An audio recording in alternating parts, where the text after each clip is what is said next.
Morning student, geography के online classes में आपका स्वागत है। जैसे कि एक कड़ी के रूप में चल रहे थे और कड़ी के रूप में चलते हुए हमारे 3 चैप्टर के समाप्त हो चुके हैं, जिसमें पहला चैप्टर था मानव भूगोल का विषय क्षेत्र, परिभाषाएं। दूसरा जो चैप्टर हमारा था जनसंख्या वितरण, घनत्व, वृद्धि, और तीसरा जो हमारा चैप्टर चला था आयु संरचना या आयु संगठन। इसी कड़ी में हम चलते हुए आज हमारा जो चैप्टर नंबर 4 है वो है मानव विकास। मानव विकास कि मानव विकास क्या है और इसका किस प्रकार उपयोग किया जाता है, इसके संदर्भ में किसका आकलन किया जाता है, ये कब से प्रारंभ हुआ, ये किसके द्वारा प्रारंभ किया गया, ऐसी क्या आवश्यकताएं पड़ी जिससे ये प्रारंभ किया गया। फिर मानव विकास, एक तो होता है विकास और एक होता है वृद्धि। दो चीजें छोटी हैं, एक तो होता है विकास और दूसरा होता है वृद्धि। विकास का तात्पर्य उस क्षेत्र में, मान के चलिए कोई क्षेत्र है, उस क्षेत्र में सुविधाएं, जैसे मान के चले चिकित्सा सुविधा है, शिक्षा है, या फिर अन्य कोई सुविधा है, अर्थात वहां पर जितना चिकित्सा सुविधा अधिक होगी या शिक्षा का अधिक प्रसार होगा, वहां पर रोजगार के साधन अधिक होंगे, तो उस क्षेत्र में क्या हो जाएगा, विकास होता जाएगा। एक उदाहरण के माध्यम से बताया कि विकास क्या है कि किसी क्षेत्र को ले लें कि पहले कोई क्षेत्र था और उस क्षेत्र में वहां पर सुविधाएं क्या थी, कम थी। पहले सुविधाएं क्या थी, कम थी, लेकिन समय के अनुसार क्या हुआ कि जैसे जैसे समय बदलता गया तो वहां पर हो सकता है सुविधाएं क्या होगी, अधिक होती गई। जैसे चिकित्सा सुविधा पहले नहीं थी उस क्षेत्र में, अब क्या होगी, चिकित्सा सुविधाएं होगी। शिक्षा का माध्यमिक स्तर मान के चलिए पहले थी वो माध्यमिक स्तर तक की विद्यालय थी, लेकिन वर्तमान में हो सकता है वहाँ पर कॉलेज वगैरह या अन्य जो इंस्टीट्यूट है वो खुले हो।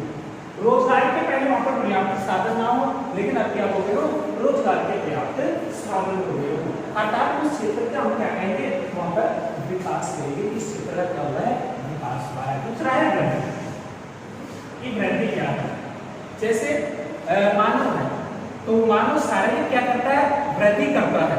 कि पहले क्या होता है, बाल्यावस्था में था, फिर जैसे उसके बाद में किशोरावस्था में आया, युवावस्था में आया, फिर प्रौढ़ावस्था में आ जाएगा। तो उम्र में क्या होती जाएगी, वृद्धि हो जाएगी। पहले बाल्यावस्था में था, छोटा था, शारीरिक वृद्धि के साथ विकास ही चलेगा। देखिए यहाँ पर मानव अवस्था को लिया है, पहले कैसे था, बाल्यावस्था में था तो शरीर कैसा था, उसका छोटा था, लेकिन जैसे उसकी आयु अधिक हुई तो यहाँ पर आयु में क्या हुई है, वृद्धि हुई है।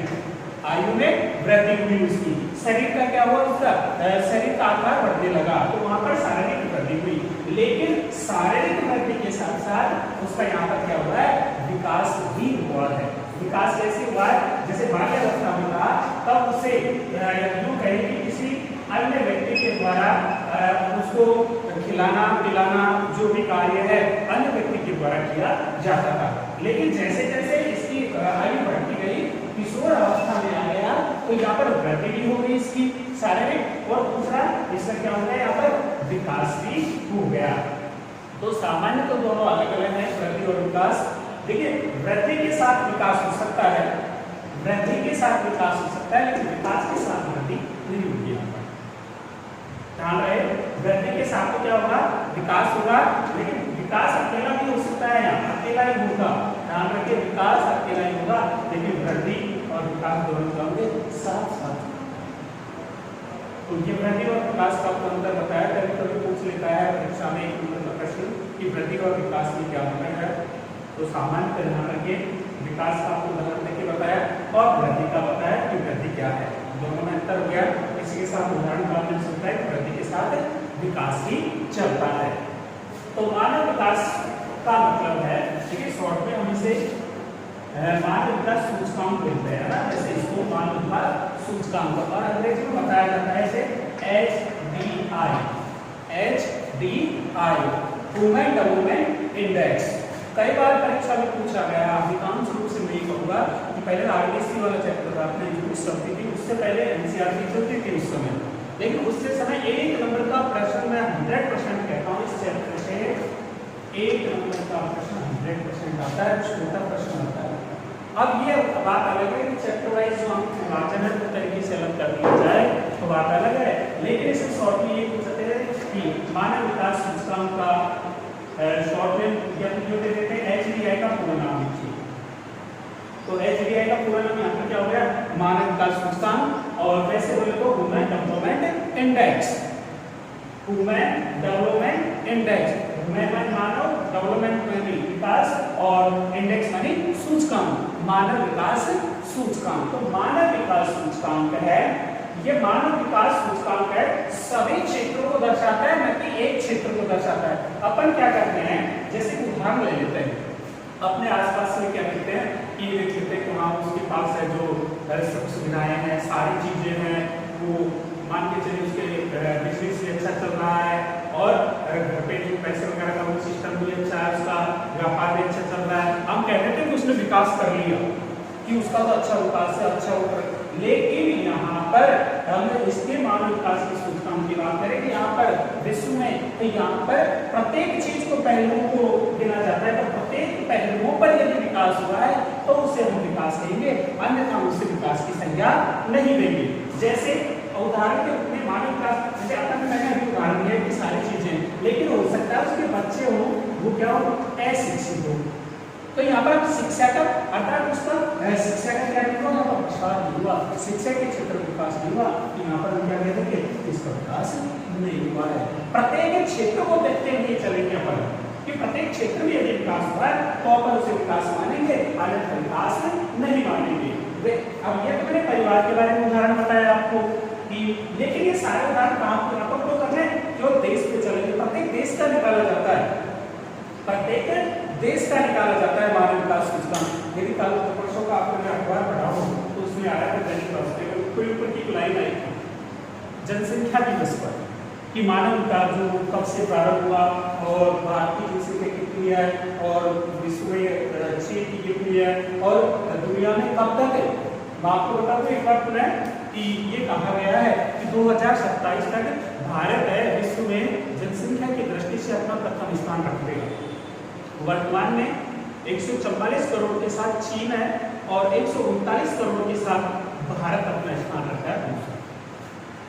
और 2027 में बता दिया है कि भारत है वो अपना प्रथम स्थान रखेगा। वही ट्वीट पे मोदी जी ने भी ये कहा था कि हमारे सामने जो सबसे बड़ी समस्या होगी वो क्या है, जनसंख्या ही होगी। अतः यहाँ पर पुनः ये बताया गया कि प्रत्येक पहलुओं पर विकास होना आवश्यक है, तभी उस देश का विकास माना जाएगा, अन्यथा विकास नहीं माना जाएगा। देखिए मानव विकास की जो पहल है वो 1989 में चली।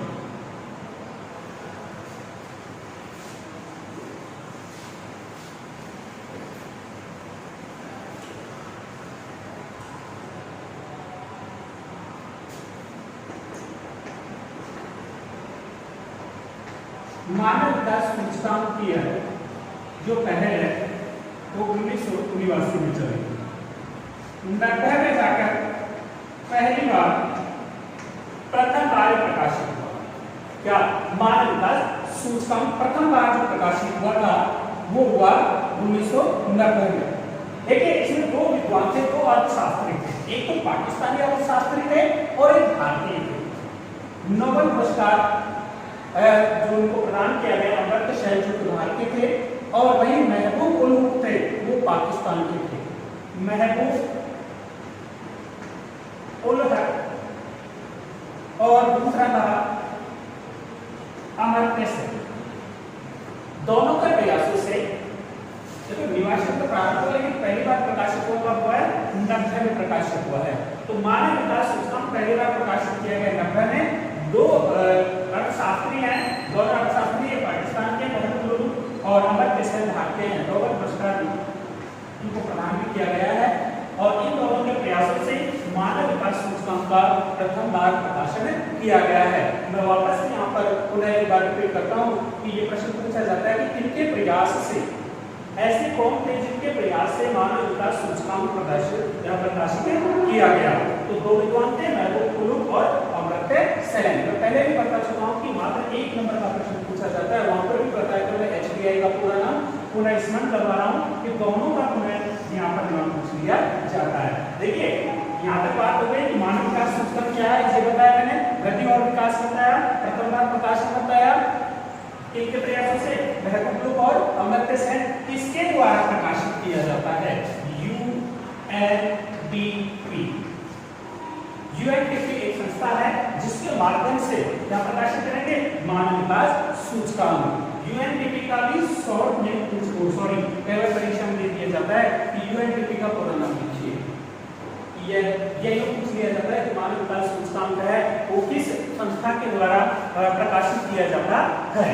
तो मानव विकास सूचकांक है वो है यूनाइटेड डेवलपमेंट प्रोजेक्ट, संयुक्त राष्ट्र विकास कार्यक्रम, इसके द्वारा प्रकाशित किया जाता है क्या, मानव विकास सूचकांक।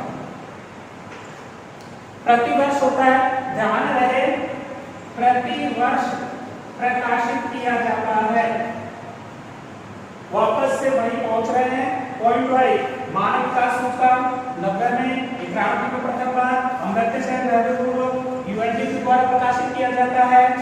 किसके कब प्रकाशित किया जाता है, प्रतिवर्ष प्रकाशित किया जाता है।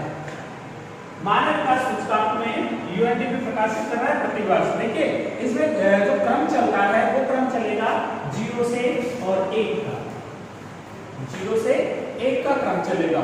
और क्रम में जो जितना 1 के पास होता है, जो देश जितना 1 के पास होगा वही अपना उच्चतम स्कोर रखेगा, वही अपना उच्चतम स्कोर रखेगा। और 0 को जो जितने पास होगा वो बिल्कुल क्या रहेगा, न्यूनतम स्कोर रखेगा। अर्थात विश्व की जब बात करेंगे हम संपूर्ण विश्व की,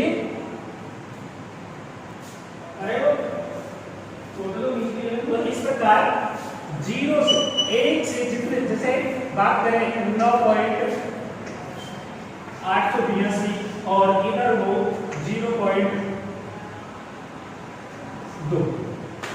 0.02 विकास सूचकांक। तो अपन दो देशों की बात कर रहे हैं यहाँ पर कि दोनों देशों में कौन सा देश है जो विकास सूचकांक में अपना प्रथम स्थान रखेगा। तो 1 के जितना जो नजदीक होगा, मैंने पहले भी रिपीट किया था, 1 के जितना जो नजदीक होगा वो मानव विकास सूचकांक में प्रथम स्थान रखेगा। तो 9.82 भाई 0.9 हो जाएगा ना, तो 1 के समकक्ष पहुंच जाएगा। तो यहाँ पर कितना था 1 और यहाँ पर 9.80, 0 लगा देंगे आ गया ना 9.82। तो 1 के पास पहुंच गए, तो 1 के पास पहुंचा तो हम ये कहेंगे यहाँ पर कि यह है मानव विकास सूचकांक में अपना प्रथम स्थान रखता है, क्योंकि 0 क्या है, सबसे कम को प्रदर्शित करेगा। तो मानव विकास सूचकांक है वो इस प्रकार प्रकाशित किया जाता है। और साथ ही इसका जो मुख्य उद्देश्य होता है वही होता है कि संसाधनों तक लोगों की पहुंच हो, संसाधनों तक लोगों की पहुंच हो और उन संसाधनों का इस प्रकार उपयोग करें कि आगामी पीढ़ी को बचाते हुए उनको बचाने के लिए इस प्रकार उपयोग किया जाए कि उनके लिए भी बचा रहे। जैसे संसाधन के बारे में बताया था, हमने पिछली कक्षा में पढ़ा था कि संसाधन क्या है और बहुत से संसाधनों का उपयोग किस प्रकार किया जाए। तो यहाँ पर भी मानव विकास सूचकांक में यह प्रदर्शित किया गया है कि इन संसाधनों का इस प्रकार उपयोग किया जाना चाहिए कि आगामी समय में इनको बचाया जा सके। मानव विकास सूचकांक है, इनको वैसे 3 भागों में बांटा गया है, 3 स्तर बांटे गए हैं। एक बांटा गया उच्चतर स्तर, दूसरा मध्यम और तीसरा है निम्न स्तर। 3 भागों में विभाजित किया गया है। देखिए 3 वही है जो मैंने रिपीट किए थे पहले के 0 से और 1 के बीच वाले। तो इसमें 0.8 से ऊपर जो स्कोर होगा, 0.8 से ऊपर स्कोर होगा उसको तो रखा जाएगा उच्चतम में।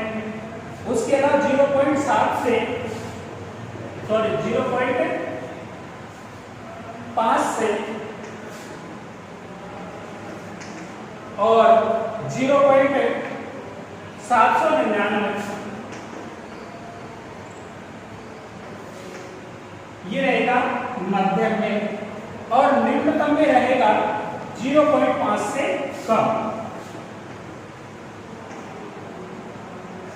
तीन भागों में विभाजित किया मानव विकास सूचकांक। देखिए तीन कैसे क्या है, मैंने बात की वहां पर देशों की कि जो मानव विकास सूचकांक में संयुक्त राष्ट्र जो विकास कार्यक्रम है, जो मानव विकास सूचकांक रिपोर्ट जारी करता है, उसमें जितने भी देश सम्मिलित है उन देशों का डिवाइड होगा। भाई जैसे क्लास होती है और क्लास के अंतर्गत क्या है, हम बच्चों का डिवाइड कर लेते हैं तीन कैटेगरीज में कि इनके अंक अच्छे हैं, इनके मिडिल है, इनके निम्न है। उसी प्रकार जितने देश थे उनका मानव विकास सूचकांक जितना था उस हिसाब से हमने क्या कर लिया, इनको तीनों को डिवाइड कर लिया, और तीनों में जिसका जितना अंक आता है, जिसका जितना स्कोर है, उसको उसी में सम्मिलित किया जाता है। इस प्रकार मानव विकास जो सूचकांक है उसको तीन भागों में विभाजित किया गया है। और मानव विकास के मापन में जो प्रमुख क्षेत्र है, केंद्र बिंदु है, वो तीन को सम्मिलित किया जाता है: स्वास्थ्य, शिक्षा और संसाधनों तक पहुंच। जो केंद्र बिंदु जो मापा जाता है, ये मापन किया गया ना तीनों का, तीनों में विभाजित कर दिया, तीन स्कोर बना लिए। अब इसमें तीन केंद्र बिंदु हैं, केंद्र बिंदु या मापन के स्कोर कि किसके आधार पर मापन किया जाता है, वो तीन है। एक तो है शिक्षा, स्वास्थ्य और संसाधनों तक पहुंच। इस तीन के माध्यम से ही क्या निकाला हमने, मानव विकास सूचकांक। भाई वापस एक बार फिर रिपीट कर रहा हूं, ध्यान रहे। हमने जो मानव विकास मापन की स्कोर किया कि किस प्रकार मापन किया जाता है, तो मैंने बताया था 0 से और 1 के बीच चलता है, तीन भागों में डिवाइड कर दिया। अब तीन भागों में मापन कैसे किया गया, क्या आधार माना, तो केंद्र बिंदु के मापन की शिक्षा का माना गया है, शिक्षा का स्तर कितना है, स्वास्थ्य का माना गया है, और संसाधनों तक पहुंच मानी गई है। जितने तीनों चीजों में इनका विकास होगा, जितना विकास हुआ है, इन तीनों के आधार पर उद्देश्यों का कैलकुलेशन किया जाएगा, और तब इनका स्कोर रखा जाएगा कि कितना स्कोर है, और उसी कैटेगरी वाइज फिर इनका विकास होगा। इस प्रकार इसके अलावा एकमात्र देश है जो भूटान का है, वो GNH या यो कहो कि सकल राष्ट्रीय प्रशंसा देश में अधिकार माप घोषित हो चुका है, भूटान का केवल है। इसके अलावा जो सर्वाधिक मानव विकास सूचकांक है वो नॉर्वे का है, अपना प्रथम स्थान रखता है। अब इसके अलावा जो मानव विकास सूचकांक के उपागम है और मानव विकास के स्तंभ है कि मानव विकास किस प्रकार किया जा सकता है।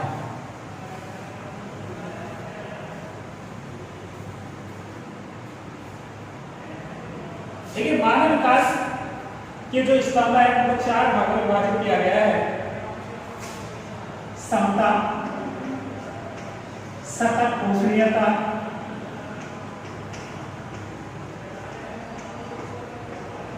और तीसरा है उत्पादकता, और चौथा है इसमें सशक्तिकरण।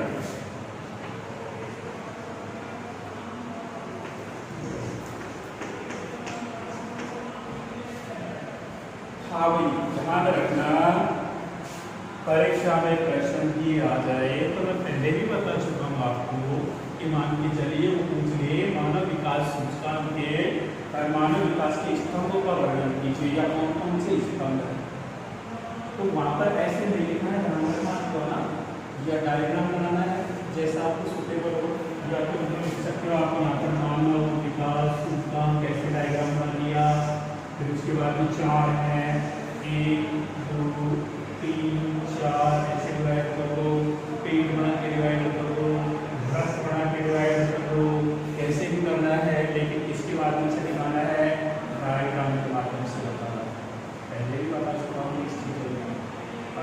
से ध्यान रखना, क्योंकि ये तो क्या है कि परपाटी कवरेज सभी तरीके से नहीं हुई है, तो विशेष ध्यान रखना इस चीज का। ये आपकी कला है उसको थोड़ा सा। तो पहले की बात करें समता, समता का अभिप्राय है यहाँ पर, जैसे हम पहले से पढ़ते आ रहे हैं कि समता का मतलब यहाँ पर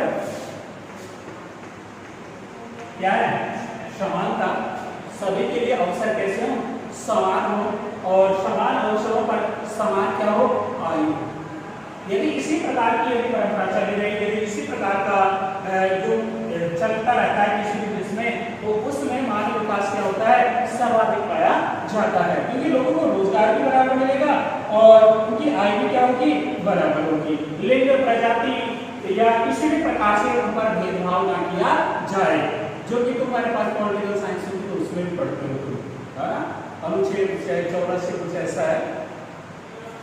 उसके अलावा सतत पोषणीयता, सतत पोषणीयता का मतलब है कि हमारे पास जो, यूं कहूं कि हमारे पास जो बचे हुए हैं, हमारे पास जो संसाधन है, जैसे मैंने अभी बात की थी कि हमारे पास जल है या पेट्रोल है, डीजल है, जो भी है हमारे पास संसाधन है, उसका कैसे उपयोग करें, सतत पोषणीयता के साथ, सतत मानी लगातार, और पोषणीयता का मतलब का उपयोग करते हुए जाना। लेकिन वही बात होगी ना कि आगामी पीढ़ी को बचाए रखना है, आगामी पीढ़ी की भी इनको में सेफ रखना है।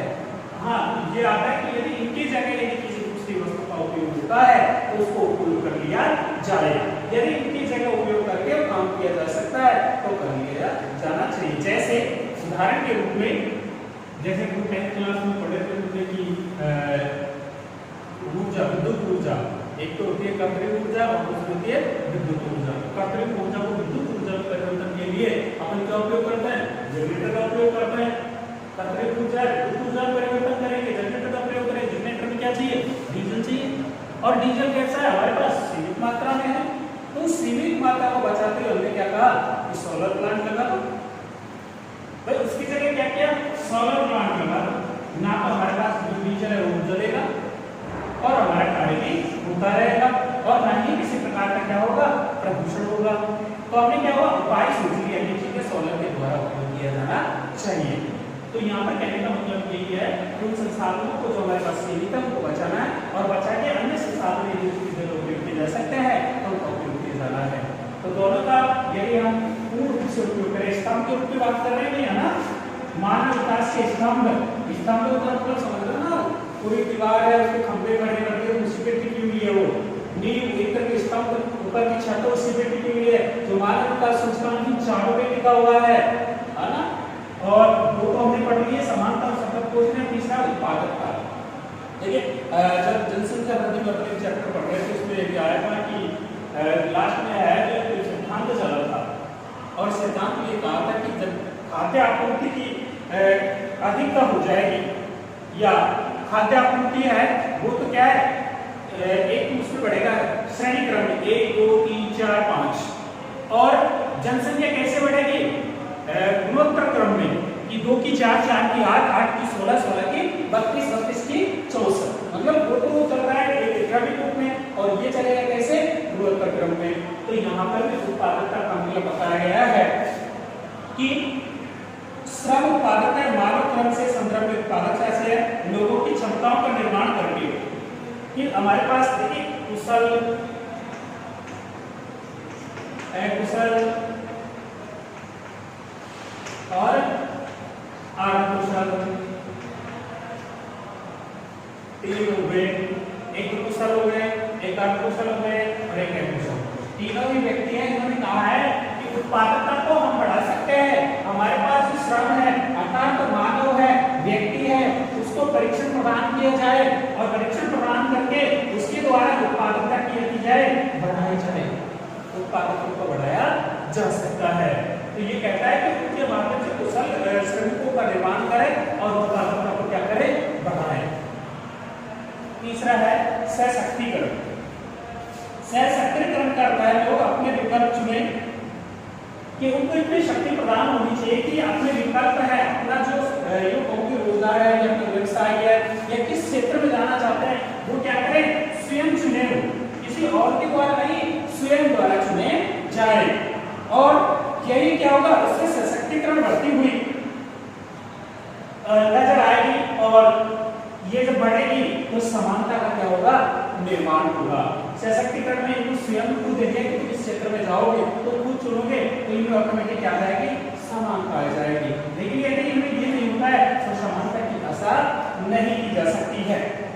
इस प्रकार जो 4 पॉइंट रहे हमारे, ये मानव विकास के क्या है, स्तंभ है। इन स्तंभों के माध्यम से मानव विकास सूचकांक का नींव पर टिका हुआ है या इसी पर टिका हुआ है। जैसा इनका इस क्षेत्र में जिस देश का जैसा वो होगा, प्लान होगा या जिस प्रकार का विकास होगा, उसी प्रकार वो अपना मानव विकास सूचकांक देश में रखेगी।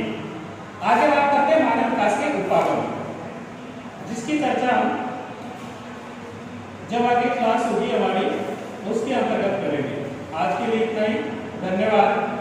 और यदि किसी भी प्रकार का आपको समस्या आती है इसमें तो कमेंट्स डालें, कमेंट्स में सॉल्यूशन किया जाएगा। आप बुक्स में ध्यान रखें, मैं बता दूं आपको, बुक्स में तो एक उस टाइप में दिया है, मैंने जो इंपॉर्टेंट चीजें बाहर निकाल के समझाने का प्रयास किया है, सारी चीजें आई हैं, उनको बाद में क्या बुक्स पढ़ोगे और इन चीजों को पढ़ोगे तो लगभग आपके समझ आएगा।